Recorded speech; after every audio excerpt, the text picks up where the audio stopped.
Hey, what's up, guys? Little man with a big opinion here. Today's video will be the start of learning a new skill. The big part of the video is the tools that I recently purchased that will go into learning that new skill.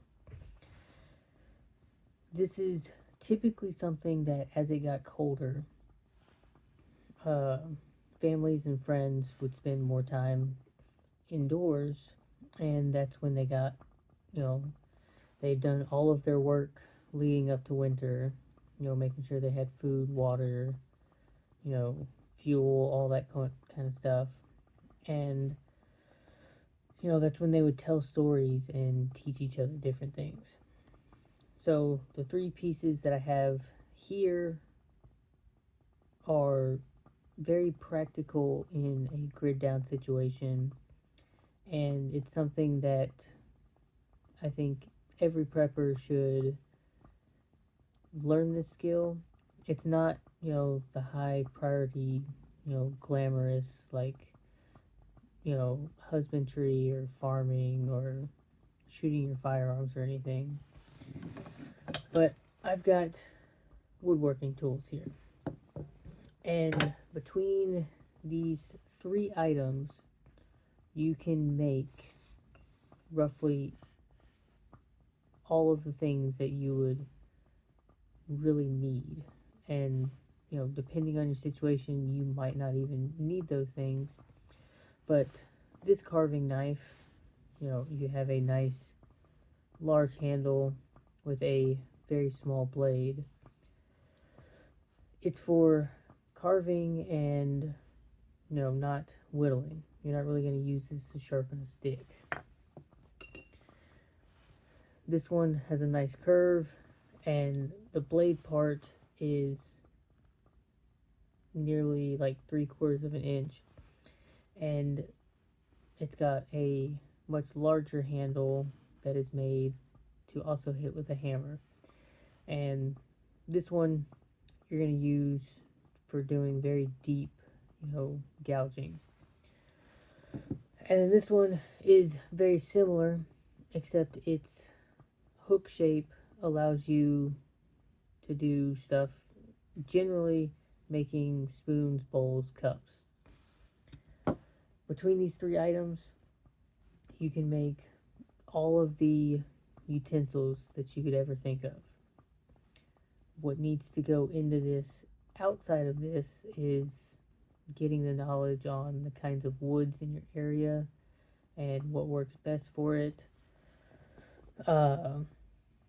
Figuring out how you're going to protect the woods afterwards, and then physically getting the wood items and practicing. It could be something that, on one hand, you just go out and buy the utensils that you need. Like, you could get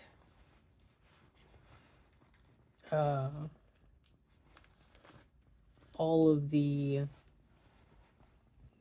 titanium, aluminum, metal cups that you want, and you might never need these items.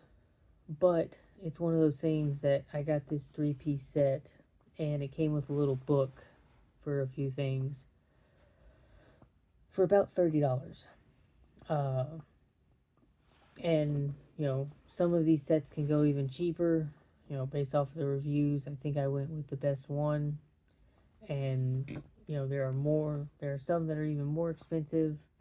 But other things to think about is the stuff to also take care of these items. But doing all of this stuff with wood is a very renewable resource. So if your handle breaks on this one, hopefully you've got the tools and things that you need that you can remake a handle for this. If this cup gets dented and cracked and broken, you've got the tools to make a new cup. If you're using glass cups, they break, you're out of a cup. If you're using a hard plastic bowl and it cracks. You can remake that kind of stuff. And so these are just some of those items that a lot of preppers, don't totally think about. I see it more in the bushcraft side of things, but it's not just these, it's all the different tools you can think of. Like, for all of our rifles, we like to have a lot of brushes so that we can keep our rifles clean and maintain them. If you're going to have a bunch of dishes, you want to make sure that you have soap and sponges to maintain that kind of stuff. If you want to have any type of fire, you're going to make sure that you keep up with the tools to do that. So it might not be the highest priority of tools, but it's definitely something that you can add to your skill set as we're getting closer to the end of the year. And I feel like the more that you add tools and skills, you build your confidence, and you also just feel better about dealing with that SHTF situation. But let me know in the comment section down below what tools you think should also be added, what skills should also be added, and share the channel with your friends and family. Like, subscribe, do all those YouTube things, and with that, catch you in the next one.